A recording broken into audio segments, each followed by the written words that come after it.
Hey there, friends. I hope you guys are doing well. Allysia here from pianoTV. Now, this is an episode that I wanted to film for a couple of reasons. The main one being, I'm in a process of just wrapping up a course for piano teachers that I'm creating. I was essentially just going to compile some of the resources and materials that I had created as a piano teacher over the years that I'd used in my studio that had been immensely helpful. I thought, why is this just like collecting dust in my neck of the woods? This should be shared. I think other people could benefit from it. But then I kept thinking, oh, I got to explain this and I got to explain that. And then all of a sudden it kind of blew up into this course. I had to start structuring things. And anyway, so I've been working on that. So I've been thinking a lot about piano teaching and reflecting on my many years of experience doing in-person studio lessons, which I haven't done now for a few years, having switched to basically teaching courses and teaching online instead. But there are lots of studio teachers out there who may or may not be interested in some of the things I've learned over the years, hopefully. So anyway, I'm doing that. But because I'm in that frame of mind, I've been thinking about, okay, what could I just suggest generally? Some tips that I would have for piano teachers on a wide variety of topics. Like basically just what are my best pieces of advice for like any piano teacher? And a lot of them actually have to do with organization, which surprise, surprise, is not really that much of a surprise for those of you who know me. So if you are not a piano teacher, this might not be relevant for you. If you are an aspiring piano teacher, if it's something you're curious about, or if you maybe want a little bit of insight into what I consider like the mark of a good teacher, these are the things to look for when you're finding a piano teacher. I think that would be useful to you. So anyway, 8 tips for piano teachers. Number 1, do they make a lesson plan? Do you lesson plan? Now, when I first started, I did not really do lesson plans. I would do these really just like 1-sentence jot notes in my notebook. I would have like a notebook for all my students, and I would write like, Marissa, keep working on left hand on page 18, or something really vague, simple like that. That's not really a lesson plan. That's just like one vague thing that we need to be looking at in the next lesson. If an entire lesson is 30 minutes to an hour, I mean, how long is that page 18 left hand really going to take? Where's the rest of the plan? Where's the rest of Marissa's music education aside from just that one thing? So I didn't use the lesson plan, and I'm a natural improviser, so I could pull lessons out of thin air, just out of my head, but I wasn't a very good teacher at first in that sense because I wasn't really planning it. I was kind of winging it, and I eventually got a lot better at winging it and understanding the inherent flow and structure of a lesson. But please do lesson plans, make lesson plans. And a step beyond that, what I found to be the best is don't just do handwritten lesson plans. There's a really good chance if you're doing it by hand and you're doing it for a lot of students, they are just going to be like kind of incomplete, thin lesson plans. Whereas I switched to doing all my lesson plans on the computer in a word processor, which maybe seems like overkill, but I'd print off a new page every week for each student. And my lesson plans ended up becoming much more robust. All of a sudden, I could clearly see, okay, we're working on techniques, sight reading, here's the lesson pieces, maybe we'll spend a little bit of time with improv, etc. And I was able to see it all at a glance. It was very clearly organized. It was easy to understand what I was trying to teach and to visualize a complete lesson that was going to be filled to the brim, like a 45-minute packet of just like kind of action. So it's engaging for me, it's engaging for them. Biggest thing you can do, just plan lessons. Maybe seems obvious. I don't think it's as obvious as it seems. So number 2, and to piggyback off of that, have a long-term plan for your students. What grade level do you want your students to be by a certain age? Are there, in your region, do you have any... So for example, in Saskatchewan and in Canada in general, you can get high school credits if you get up to a certain level in piano, essentially. So are there anything like that in your area, and can you work backwards from that to try to figure out, okay, how long should each student be spending at each level? At what point should they be at about a grade 1 level, a grade 5 level, etc.? And if you're not doing grades, you still kind of need some metric to measure what's the standard. How long should things typically take? Because if you don't have a long range vision, you're just going to end up going really slow and spinning your wheels. I made this mistake in the early days too. I would take like 3 times as long with a method book with a student than was necessary.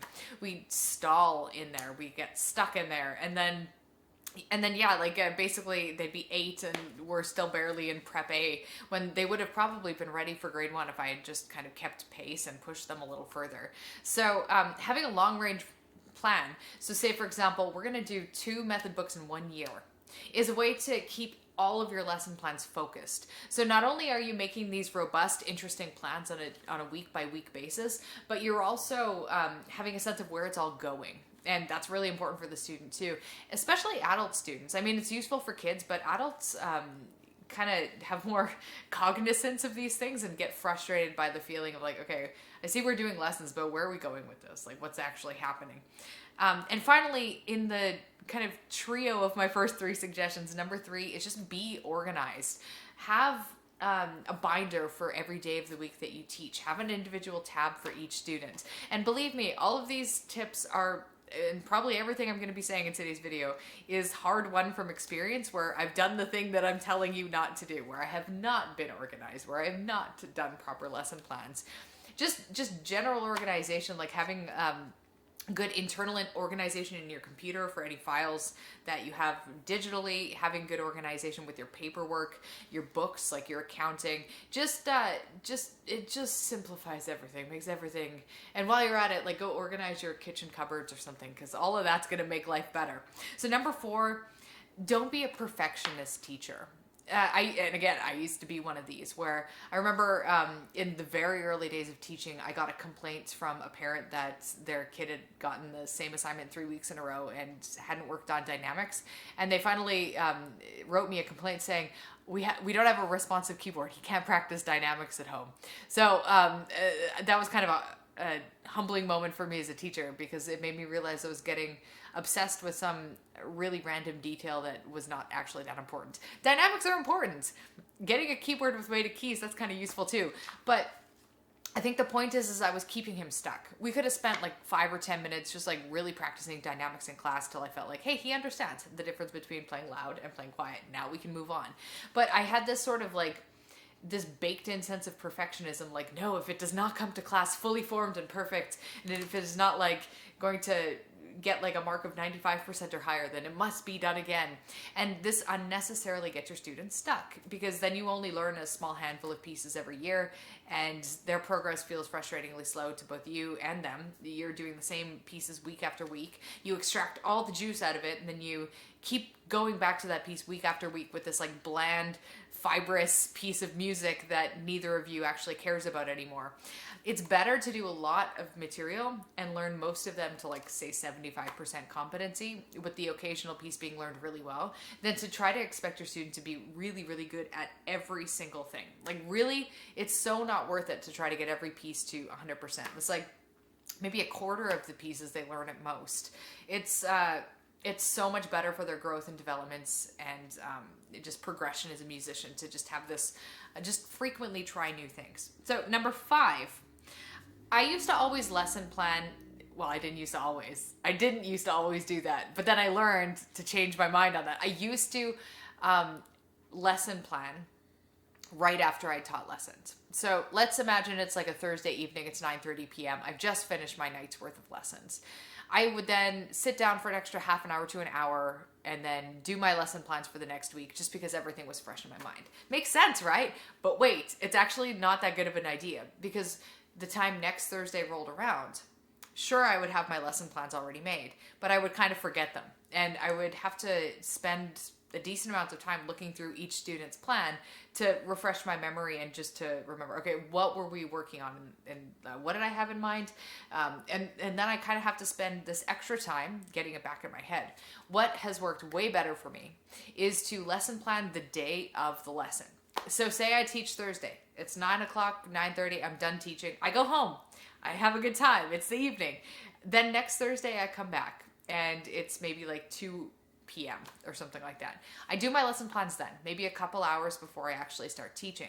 Because then, if assuming I took good notes the week before, it'll jog my memory as I go. And then all of the lessons I've planned for the day are going to be fresh in my mind. I'm not going to have to kind of like, oh, what piece were we doing? What book was that? Because I have just reviewed everything and I've just thought of everything. So it's going to make me be sharper in the lesson and make it just be more, seem like I care more, because the students are going to notice that I remember things and that it's like I'm paying attention and I kind of know what's up, as opposed to this head scratchy feeling of like, what were we working on last week? That tends to come from planning way in advance. All right, number 6. It's just a little financial tip for you guys, but invoice at the beginning of the month for the entire month. Get your students to pay you at the start of the month for all the lessons in that month. If anyone needs to cancel, like if you need to cancel a lesson and give them money back for it, you apply that to next month's invoice. Now, this is just something that I learned from working at a music lesson center, and I did work in the office side of things too, so I kind of got some experience in the back end there of how they did all their administrative tasks, and that was a really great boon to me as a piano teacher when I was just starting out, because I kind of knew how the logistics worked. But this was a big one. They would always charge people at the start of the month, and they would expect people to pay for their lessons the first week of lessons of the month. This protects you as the piano teacher from basically teaching for free for 4 weeks and then have someone walk away and leave and not pay for lessons, which, believe me, has happened. So just a little thing there, but a useful thing. Hopefully you do that. I think it's also more useful than charging on a week-by-week basis, because that can get a little tedious. If you're doing like weekly e-transfers versus just like a monthly one, it's simpler. It makes it easier for every person. Or like if they're getting cash for you or writing a check every week, that would just get very tedious. So number 7, you want your year to have shape. So I define a year of teaching piano in the terms of the school year. So where I live, that's September to June. Where you live, it might be something different. But there's a distinct shape in that school year, because what I don't want is the students to have a feeling that lessons are just going on and on and on. There's no shape or direction, and when does it ever end? There's a natural flow and rhythm that comes with going with the school year. For example, you have a couple peak events. So for example, the way that I used to do it is we would have the Christmas recital, and then we'd have the end of June recital. And then in the middle there, in March, would be music festival. And then oftentimes either in January or June, we would have exams. So there are these like natural points in the sprinkled throughout the year where even if they're not, my student isn't doing music festival or isn't doing a recital, there's still this kind of inherent overarching structure to the way things go in the year. So it's not just this never-ending stream of lessons that don't really have structure. So in absence of doing any of those things, like recitals, exams, festivals, one way to give your year structure, or those 10 months a sense of structure, is I like to always progress towards completing a grade level at the end of the year. So you might start in September by exploring a whole bunch of repertoire, trying a bunch of new things. Maybe in like January, you start honing down on trying to master a few pieces in particular. You kind of draw from the pool of stuff you've been noodling around with in the previous 4 months. And then by March, maybe you're really, really quite good at a few pieces. Then you start getting back into exploring more repertoire while you work on other exam requirements, like learning your scales and sight reading and ear training and kind of doing all that, even if you're not doing an exam. And then finishing the year with this set of 5 to 10 pieces that you're really good at, and an ability to play the technique at your grade level, the ear training exercises at your grade level, and so on. So that even if your student's not doing an exam, they end the year with this feeling of like there was kind of a shape and a structure to that year, so that when they begin the next year of piano lessons, there's going to be a similar shape and structure so they know what to expect. Finally, the most important thing, probably even more important than organizing and lesson planning, is the most important thing, I think, is the relationship between you and the student. It's more important than practice, which might be a little sacrilege to say as a piano teacher. But when I was teaching, I always went in with the mind frame of, we're going to have a long-term relationship. If I'm starting this student at age 8, I hope that I'm still teaching them when they're 16. I'm going to be in their life for like, I don't know, like a decade or something like that, ideally. if they're a child, I'm going to see them grow. And believe me, that is a wonderfully rewarding aspect of being a piano teacher. It's just being able to like watch a kid grow up. And I did have that. The longest term that I ever taught in one region was, I think I taught for 7 years or 8 years at the first music school that I taught at. And I literally saw kids grow up, and it was magical. So really, really, really privileged to be able to do that. So that's the thing. If you think of these as relationships first, not just people you're going to like empty vessels to have piano knowledge stuffed into them and people who have to like follow your practice rules, you want to think of them as these people you're going to have long-term relationships with, because if that takes the center stage, that's going to be the reason they come back week after week, even if they go through periods of like ups and downs with piano. And that happens to everyone. If you have someone coming for lessons for 8 years or 10 years, they're not going to be like super hardcore into it every single like month that they take lessons with you. It's completely unreasonable to expect that. There's going to be ebbs and flows. There's going to be points in time where their progress shoots forward and you're both amazed and they're super into it and they're doing very well. And then there's going to be periods of time where maybe they're really busy with other after school activities. They barely get to practice. If you put the most important thing as their practice and their progression as a musician, which I know is important, but if you make that more important than the relationship, it's going to cause a lot of tension between you and that student every single time they go through one of those low periods where they're not practicing so much or they disconnect from music a little bit.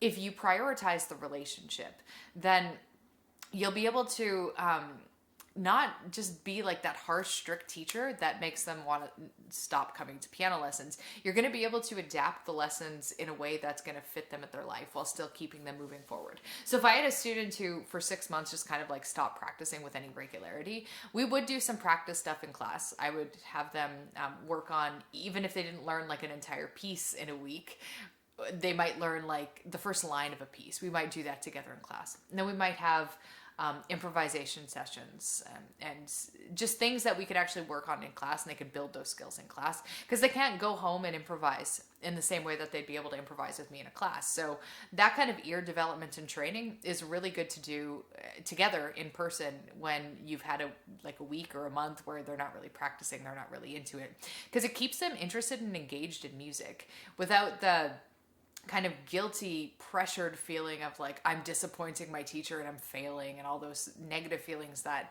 eventually will drive your student to quit lessons and never play piano again, and then come back to it 30 years later and say like, I wish I never quit taking piano, but I have to start again.